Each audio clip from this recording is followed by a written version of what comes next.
যদি ওষুধের মান নিয়ন্ত্রণ না হয় তাহলে সবচেয়ে ক্ষতিগ্রস্ত হব আসলে আমরাই, সাধারণ জনগণ। কারণ আমাদের পক্ষে আসলে এটা আলাদা করে মানে বোঝার উপায় নেই যে এই ওষুধের মান নিয়ন্ত্রিত হচ্ছে কি হচ্ছে না।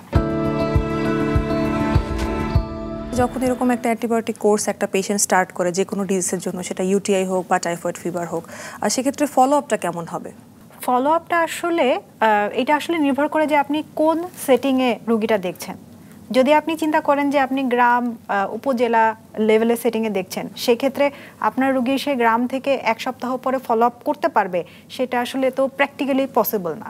সেক্ষেত্রে কালচার সেন্সিটিভিটি রিপোর্ট দেখার পরে আমি যখন সেই সেন্সিটিভ বা যে অ্যান্টিবায়োটিকটা কাজ করবে অ্যান্টিবায়োটিক দিয়ে দিলাম, সেক্ষেত্রে রুগীকে আমাকে বলে দিতে হবে প্রাইমারি কেয়ার সেটিংয়ে যে যদি আপনার জ্বর না কমে কিংবা আপনার যে সমস্যাগুলো নিয়ে আসছেন ইমপ্রুভ না হয় তাহলে আপনি আমার কাছে আসবেন।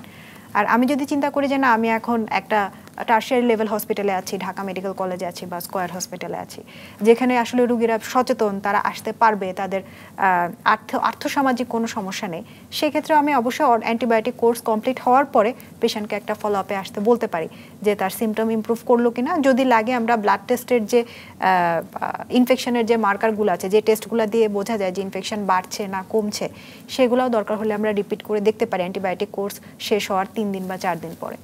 আচ্ছা, ম্যাম একটু জানতে চাই আপনার কাছে, এখন তো আসলে নকল ওষুধ এই ব্যাপারটা অনেক বেশি একদম একটা বিরূপ প্রতিক্রিয়া ধারণ করেছে। তো এই ক্ষেত্রে ফার্মাসিউটিক্যাল যে কোম্পানিগুলো রয়েছে তাদের এই অ্যাক্টিভ ইনগ্রেডিয়েন্টের ম্যানুফ্যাকচারিং সম্পর্কে কতটুকু আর একটু মানে খেয়াল রাখা উচিত বলে আপনি মনে করেন? অবশ্যই খেয়াল রাখা উচিত যে আমাদের যে ওষুধের যে মান নিয়ন্ত্রণ, সেটা আমাদের যে স্বাস্থ্য মন্ত্রণালয় সেগুলোর প্রতি জোর দেওয়া উচিত যে বিভিন্ন যে ফার্মাসিউটিক্যালস থেকে ওষুধগুলো তৈরি হচ্ছে সেই ওষুধগুলোকে যথেষ্ট পরিমাণে অ্যাক্টিভ ইনগ্রেডিয়েন্ট আছে কিনা, মান নিয়ন্ত্রিত হচ্ছে কিনা, এই ব্যাপারে আসলে সরকারি পর্যায় থেকে রুলস এবং রেগুলেশন তৈরি এবং সেগুলোকে প্রয়োগ করা উচিত।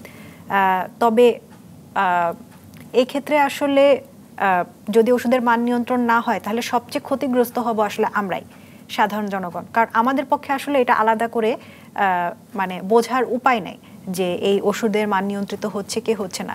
এটাকে অবশ্যই হেলথ সেক্টরের যে স্বাস্থ্য মন্ত্রণালয় বা হেলথ পলিসি মেকার যারা আছে তাদেরকেই আসলে এই মান নিয়ন্ত্রণের ব্যাপারে যে পলিসিগুলা এগুলা তৈরি এবং প্রয়োগ করতে হবে। আচ্ছা ম্যাডাম, আপনি বলছিলেন যে প্রাইমারি, সেকেন্ডারি আর টার্সিয়ারি লেভেলের হসপিটালেই তো আমাদের আসলে হেলথ চেইন সিস্টেমটা মেনটেন হয় দেশে। তো এই ক্ষেত্রে প্রাইমারি বা তৃণমূল পর্যায়ে এই ব্যাপারে সচেতনতা বাড়ানো যেতে পারে কিভাবে আপনি মনে করেন?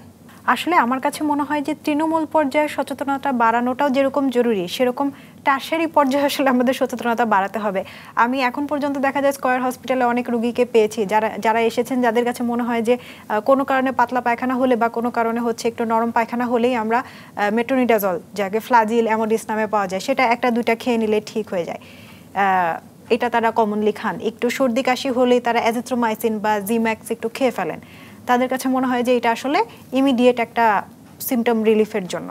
কিন্তু এই যে আমি অ্যান্টিবায়োটিকটা ব্যবহার করছি, সেটা ব্যবহার করলে কি হবে, সেটা পরবর্তীতে রোগ জীবাণুটা রেজিস্ট্যান্ট হয়ে যাচ্ছে বা এটার সাইড ইফেক্ট হতে পারে, সেটা নিয়ে আসলে আমাদের আপামর জনগোষ্ঠীর মধ্যে তেমন কোনো সচেতনতা নাই। সেক্ষেত্রে আমাদের যারা হচ্ছে তৃণমূল পর্যায়ে যারা লোকজন আছে তাদেরকে যেরকম ট্রেন করতে হবে, তৃণমূল পর্যায়ে যে আমাদের হেলথ কেয়ার ওয়ার্কাররা আছে যারা হচ্ছে ডক্টর, নার্স, হেলথ অ্যাসিস্ট্যান্ট, পরিবার পরিকল্পনা কর্মকর্তা, সবাইকেই আসলে ট্রেন আপ করতে হবে। এবং আমাদের যে তৃণমূল পর্যায়ে যে সেখানে ছোট ছোট গ্যাদারিং করে তাদের মাঝখানে হচ্ছে অ্যান্টিবায়োটিক রেজিস্ট্যান্সের ব্যাপারে সচেতনতা বলতে হবে। দরকার হলে আমরা যারা হচ্ছে কমিউনিটি লিডার্স আছে, যেরকম হচ্ছে ধরলাম মসজিদের ইমাম কিংবা হচ্ছে গ্রামের যারা হচ্ছে সুপিরিয়র বা যারা চেয়ারম্যান, তাদেরকেও এই ব্যাপারে তাদের মাঝখানেও সচেতনতা দেওয়া যেতে পারে যে তারা মানুষের মধ্যে আরও সচেতনতা তৈরি করতে পারে। আমাদের যে হেলথ কেয়ার প্রফেশনাল যারা আছে তাদের মাঝখানে আমার মনে হয় যে রিপিটেড যে ট্রেনিং এর ব্যবস্থা করা যেতে পারে বা ওয়ার্কশপ করা যেতে পারে, যাতে আমরা যারা রেগুলার বেসিসে অ্যান্টিবায়োটিক প্রেসক্রাইব করছি আমাদেরও যাতে ধারণা থাকে যে কোন অ্যান্টিবায়োটিকটা আমরা প্রথম ব্যবহার করব, কোন অ্যান্টিবায়োটিকটা কালচার আসার পরে ব্যবহার করব। আমাদের যেরকম আমাদের হচ্ছে যে এই ক্ষেত্রে অ্যান্টিবায়োটিক প্রয়োগের ক্ষেত্রে আমাদের খুব সুন্দর এবং খুব সফল একটা উদাহরণ হচ্ছে আমাদের যে টিবি কন্ট্রোল প্রোগ্রাম বা যক্ষ্মার। এখানে স্পেসিফিক আমাদের একটা গাইডলাইন আছে যে আচ্ছা আমরা প্রথমবার আসলে কি ব্যবহার করব, পরের বার আসলে কি ব্যবহার করব, রেজিস্ট্যান্ট আসলে কি ব্যবহার করব, এবং সেটার ক্ষেত্রে কিন্তু আমরা সুফলও পাচ্ছি। যক্ষ্মা কিন্তু আমরা যথেষ্ট পরিমাণে কমিয়ে নিয়ে এসেছি, মাল্টি ড্রাগ রেজিস্ট্যান্ট টিউবারকুলোসিস আমরা কমিয়ে নিয়ে আসছি। মানে চাইলে কিন্তু আমরা আসলে পারি, কিন্তু আমাদের লাগবে সেই স্পেসিফিক প্রোটোকল এবং সেটার প্রয়োগটা। আর তার সাথে এই কালচার সেন্সিটিভিটি টেস্ট এবং ইনভেস্টিগেশন ফ্যাসিলিটিও কিন্তু আমাদের তৃণমূল পর্যায়ে অ্যাভেলেবল থাকতে হবে। আচ্ছা,